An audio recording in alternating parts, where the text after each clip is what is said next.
bem, meu querido, minha querida? Que a graça e que a paz do Senhor esteja com você, tá bom?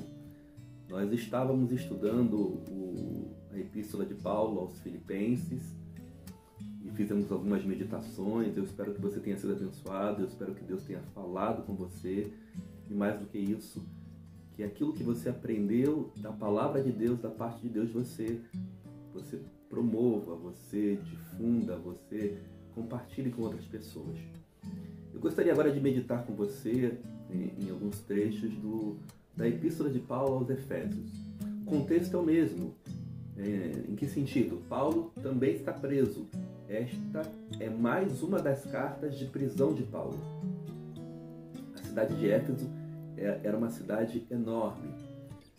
Fazia parte do Império Romano, evidentemente, né? O Império Romano dominava uma grande região e essa cidade ficaria hoje, né, onde é a Turquia. E você sabe que a Turquia fica na Eurásia, né? Parte da Turquia na Europa e outra parte na Ásia, e Éfeso ficava na parte asiática da Turquia, do que hoje é a Turquia, evidentemente. Era uma cidade, como eu falei, muito grande, tinha lá um templo enorme da deusa Diana, Artemis, no grego. Então era um local religioso, era um lugar de comércio pulsante, ou seja, era uma grande cidade, chegou a ter 300 mil habitantes.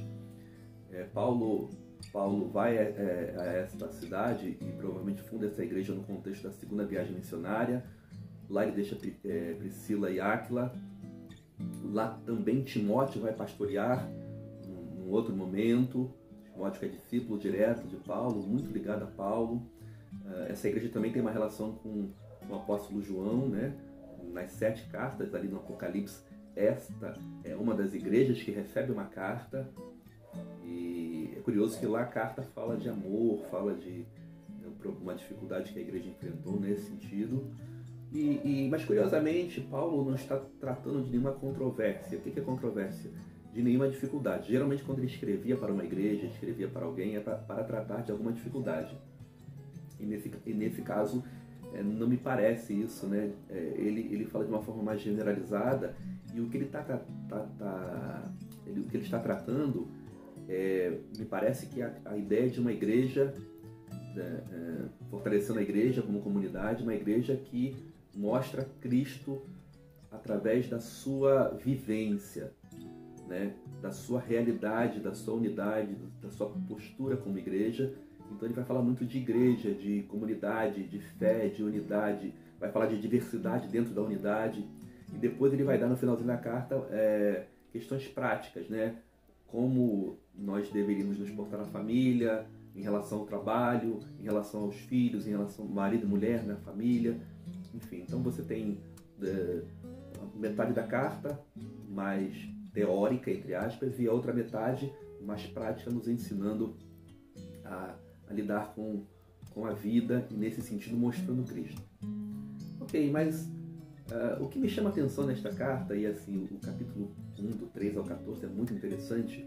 O que me chama muita atenção nessa carta é que Paulo vai mostrar a ação de Deus. Ele começa mostrando a ação de Deus na minha e na sua vida.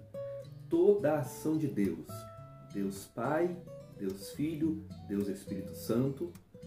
3 pessoas e um único Deus, agindo em prol do ser humano, agindo em prol de resgatar e de reconciliar eu e você. Isso quer dizer o quê? De nos aproximar dele, e à medida que ele nos aproxima dele, ele nos convida a fazer isso, aproximar outras pessoas dele. Então, do 3 até o 14, capítulo 1, é muito interessante porque é repetida 3 vezes a ideia louvor da sua glória, a ideia de louvarmos a Deus, a ideia que nós nascemos para louvar a Deus, nascemos para glorificar, para adorar o nosso Deus. E ele começa: Deus Pai é aquele que ama, é aquele que quer nos adotar como filho. Deus Filho, Jesus Cristo, é aquele que morreu, que nos redimiu, que trouxe a remissão dos nossos pecados, que nos purifica e quebra a inimizade que tínhamos com Deus Pai. E o Espírito Santo é aquele que habita em nós, aquele que está selado em nós, aquele que nos dá garantia não apenas garantia que somos filhos de Deus, mas também garantia que um dia estaremos com o nosso Senhor na eternidade. E aí eu quero chamar a sua atenção de uma forma muito prática.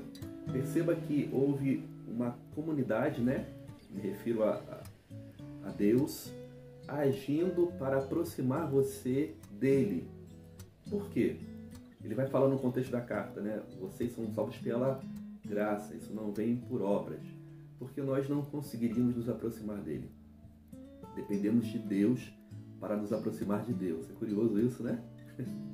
Mas eu não tenho a capacidade pelas minhas obras, pelas coisas que eu faço, nem pelas coisas que eu penso, ou nem pela minha religiosidade, ou enfim.